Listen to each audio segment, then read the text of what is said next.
Sahabat iman, hidup di dunia ini hanya satu kali, dan setelah itu kita mati, kemudian kita akan hidup untuk selamanya. Itulah keyakinan saya, dan bisa jadi itu juga keyakinan Anda. Maka mari berikan arti untuk hidup yang cuma satu kali dunia ini, agar kita mendapatkan kehidupan yang terbaik di akhirat nanti untuk selamanya. Hidup, ada 5 perkara, ada 5 hal yang penting, ada 5 makna yang harus kita fahami, agar kita bisa hidup sesuai dengan harapan yang menciptakan hidup, Allah Subhanahu wa Ta'ala. 5 hal itu adalah sebagaimana yang ada di dalam kata hidup. Ada 5 huruf. Yang pertama H, yang kedua I, ketiga D, keempat U, dan kelima adalah P. H, I, D, U, P. Yang pertama, hidup adalah harapan. Harapan tentang masa depan. Kemana kita akan pergi? Jalan apa yang akan kita lewati? Bersama siapa kita menuju tujuan harapan itu? Akan mendapatkan apa di sana? Akan bertemu dengan siapa? Dan sekian banyak pertanyaan lainnya, sehingga hidup kita memberikan rasa tenang. Tenang karena tahu kita mau kemana. Itu yang pertama. Yang kedua, harapan. I, ibadah. Wa ma khalaqtul jinna wal insa illa liya'budun. Dan tidak aku ciptakan jin dan manusia kecuali hanya untuk ibadah kepadaku, kata Allah Subhanahu wa Ta'ala di dalam surat Az-Zariyat ayat 56. Artinya hidup ini wajib ibadah. Apapun yang kita kerjakan harus jadi ibadah. Kita bekerja harus jadi ibadah. Beraktivitas apapun harus jadi ibadah. Hanya 2 pilihannya, taat atau maksiat. Taat berarti nilainya positif, maksiat nilainya negatif. Nanti semua akan diperhitungkan mana yang lebih berat. Semua ada perhitungannya. Semua ada balasannya. Ada ganjaran positif, ada ganjaran negatif. Kita hanya bisa memilih saat hidup di dunia, dan kita tidak bisa memilih saat nanti sudah kembali ke kampung akhirat kita. 2. Yang ketiga, hidup adalah harapan. Hidup adalah I, ibadah. Dan hidup adalah D, dakwah. Mengapa dakwah? Karena kita bisa mendapatkan nilai. Kita bisa mendapatkan value yang lebih tinggi, kebaikan yang lebih besar dengan cara berdakwah. Menjadi perantara datangnya hidayah. Itulah dakwah. Menjadi perantara sampainya hidayah kepada seseorang. Sehingga ketika orang itu mendapat hidayah, dia berbuat amal atas jasa kita sebagai perantara hidayah, maka disitulah kita akan mendapatkan hadiah. Dia dapat hidayah, kita dapat hadiah. Kita dapat hadiah, dia dapat hidayah, mendapat ganjaran atas amalnya, kita dapat hadiah atas semua ganjaran yang diberikan kepadanya tanpa mengurangi pahala untuknya sedikit pun, tanpa mengurangi ganjaran yang diberikan Allah kepadanya. Itulah dakwah. Apapun caranya, selama dia sesuai dengan tuntunan Allah dan Rasulnya, maka kerjakan. Disitulah keuntungan terbesar di akhirat nanti.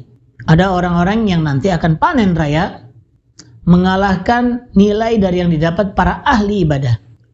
Karena sungguh dialah yang menjadi perantara hidayah. 1, 2, 3, 100.000. Dan itu jariah. Turun dan terus turun.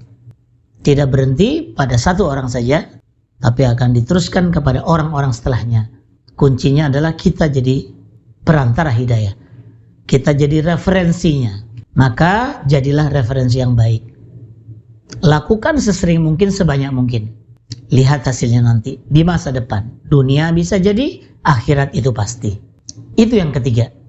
Yang keempat, H untuk harapan, I untuk ibadah, D untuk dakwah, dan U adalah ujian. Jangan berharap bahwa kita hidup di dunia tanpa ujian. Am hasibtum an tadkhulul jannata walamma ya'tikum mathalul ladzina khalau min qablikum massathumul ba'sa'u wadh-dharra'u wa zulzilu hatta yaqula ar-rasulu wal ladzina amanu ma'ahu mata nasrullah ala inna nasrullahi qarib. Apakah kalian mengira bahwa kalian akan masuk surga Sementara belum datang ujian-ujian, kesulitan, kesengsaraan, goncangan jiwa yang membuat sampai-sampai Rasulullah dan orang-orang yang mengikutinya, terutama para sahabat, mereka mengatakan, mata nasrullah, kapan pertolongan Allah? Ala inna nasrullahi qarib. Ingatlah bahwa pertolongan Allah itu dekat. Kebaikan bukan tanpa masalah. Siapa yang ragu Nabi itu baik? Siapa yang ragu orang-orang yang bersama Nabi dalam berjuang itu baik? Tapi toh mereka juga dapat ujian, dapat masalah, dapat musibah. Mengapa harus ada musibah? Karena musibah itu bisa jadi peringatan buat orang-orang yang salah.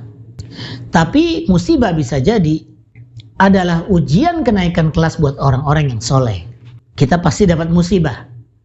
Persoalannya adalah apakah musibah itu jadi penghapus dosa atau justru musibah itu adalah cara Allah meningkatkan derajat kita. Hanya Allah dan kita yang tahu. Maka bertobatlah jika salah dan berjuanglah terus jika kita soleh walau ada musibah yang datang dan mengiringi hidup kita. Itulah hakikat ujian. Maka hadapi ujian dengan tenang. Harap tenang, ada ujian. Itulah hakikat kehidupan orang-orang yang beriman. Keempat, yang terakhir kelima. H, harapan. I, ibadah. D, dakwah. U, ujian. Yang kelima adalah P, prestasi. Dan tidak ada prestasi kecuali diawali dengan adanya pengorbanan.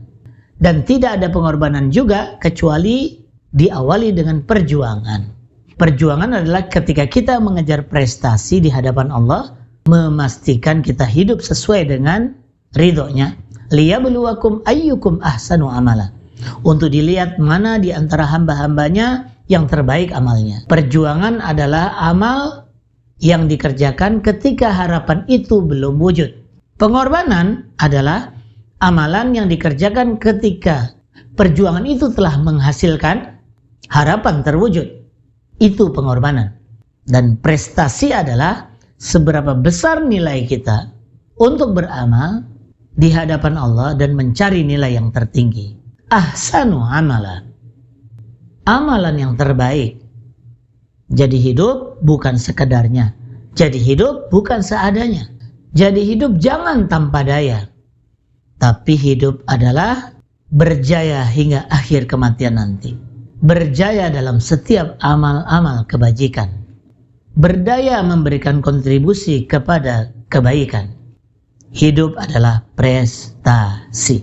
Semoga kita berprestasi dari saat ini, hari esok, masa depan, hingga kematian. Alhamdulillah, subhanakallahumma wa bihamdika, asyhadu an la ilaha illa anta, astaghfiruka wa atubu ilaik.